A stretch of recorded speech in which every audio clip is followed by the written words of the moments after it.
Bible reading, Book of Matthew, chapter 9, no commentary. He entered a boat and made the crossing and came to his own town. And there people brought him a paralytic lying on a stretcher. When Jesus saw their faith, he said to the paralytic, "Courage, child, your sins are forgiven." At that, some of the scribes said to themselves, "This man is blaspheming." Jesus knew what they were thinking and said, "Why do you harbor evil thoughts? Which is easier to say, 'Your sins are forgiven,' or to say, 'Rise and walk'? But that you may know that the Son of Man has the authority on earth to forgive sins." He then said to the paralytic, Rise, pick up your stretcher, and go home." He rose and went home. Then the crowd saw this, and they were struck with awe and glorified God, who had given such authority to human beings. As Jesus passed from there, he saw a man named Mathew sitting at the customs post. He said to him, "Follow me," and he got up and followed him. When he was at table in his house, many tax collectors and sinners came and sat with Jesus and his disciples. The Pharisee saw this and said to his disciples, "Why does your teacher eat with tax collectors and sinners?"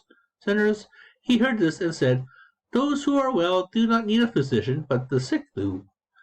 Go and learn the meaning of the words, 'I desire mercy, not sacrifice.' I did not come to call the righteous, but sinners."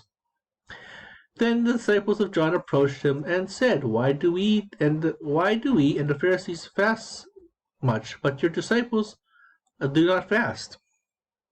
Jesus answered them, "Can the wedding guests mourn as long as the bridegroom is with them? The days will come when the bridegroom is taken away from them, and they will fast.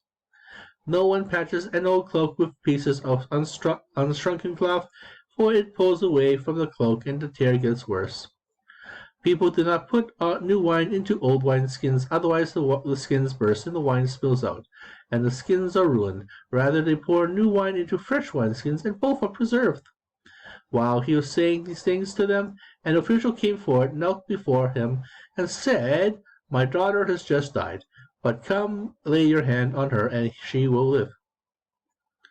Jesus rose and followed him, and so did his disciples. A woman suffered hemorrhages for 12 years, came up from behind him, and touched the tassel on his cloak. She said to herself, "If only I can touch his cloak, I shall be cured." Jesus turned around and saw her, and said, "Courage, daughter, your faith has saved you." And from that the woman was cured.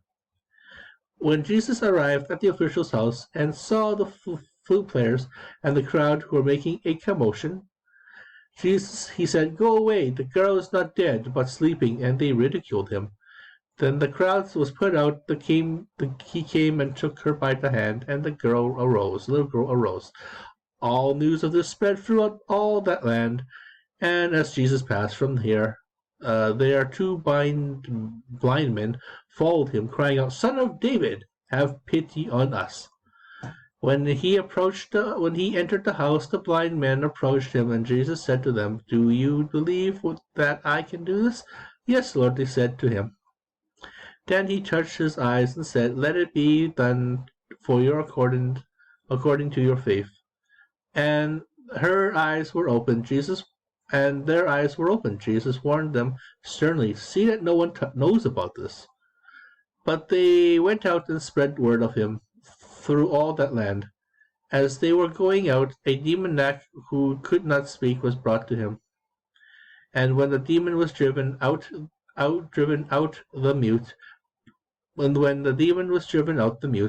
person spoke. The crowds were amazed and said, "Nothing like this has ever been seen in Israel."